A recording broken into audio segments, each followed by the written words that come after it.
হয় 50 নং মঙলদৈ বিধানসভা সমষ্টিত এইবাৰ 6গৰাকী প্ৰাৰ্থীয়ে প্ৰতিদ্বন্দ্বিতা আগবঢ়াইছে কংগ্ৰেছ বিজেপি AUDF তৃণমূল কংগ্ৰেছ নিৰ্দলীয়কে ধৰি আৰু প্ৰায় 2,03,000 ভোট আছে এই সমষ্টিটোত নিৰ্বাচন চমুচুপি অহাৰ লগে লগে নিৰ্বাচনী পৰিৱেশ ক্ৰমান্বয়ে গৰম হৈ পৰিছে আৰু সকলোতেই নিৰ্বাচনলৈ চৰ্চা কোন জিকিব কোন হাৰিব কেনে চৰকাৰ বিচাৰে ৰাইজে এই লৈ বিভিন্ন স্থানত মানুহৰ আলোচনা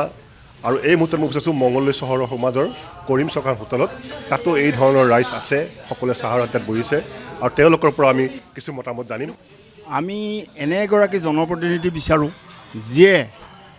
আমাৰ অঞ্চলটোৰ সৰ্বাংগীন উন্নয়নৰ ক্ষেত্ৰত নজৰ ৰাখে বিশেষকৈ ৰাস্তা ঘাট আমাৰ অঞ্চলৰ উন্নয়ন ছাত্ৰ ছাত্ৰীৰ সৰ্বাংগীন উন্নয়ন এই আটাইবিলাক দিশ যাতে যিজন কেণ্ডিডেটে নজৰ দিয়ে আৰু আমি যাতে অসমীয়া জাতিটো এটা মূৰ দাঙি থিয় হৈ থাকিব পৰাকৈ এটা শক্তি পাওঁ সেই ধৰণৰ চৰকাৰ এখন আমাৰ ৰাজ্যত আমি বিচাৰোঁ কেনেকুৱা প্ৰাৰ্থী আপোনালোকে বিচাৰে কেনেকুৱা চৰকাৰ বিচাৰে নাই চাওক যিখন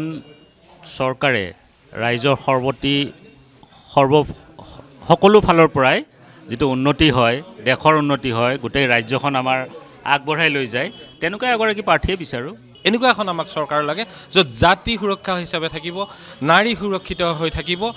তাৰ উপৰি আমাৰ ভাষা সংস্কৃতি সুৰক্ষিত থাকিব এয়া আছিলে মঙলদৈবাসী সাধাৰণ ভোটাৰ প্ৰতিক্ৰিয়া আৰু আমি এই ধৰণে ৰাইজৰ প্ৰতিক্ৰিয়া লৈ থাকিম কিন্তু যিহেতু নিৰ্বাচন সমাপ্ত আৰু নিৰ্বাচনৰ পাক মুহূৰ্তত মঙলদৈবাসী ৰাইজে কি বিচাৰিছে সাধাৰণ ভোটাৰে কি বিচাৰিছে তাকে লৈ আমি এক প্ৰতিবেদন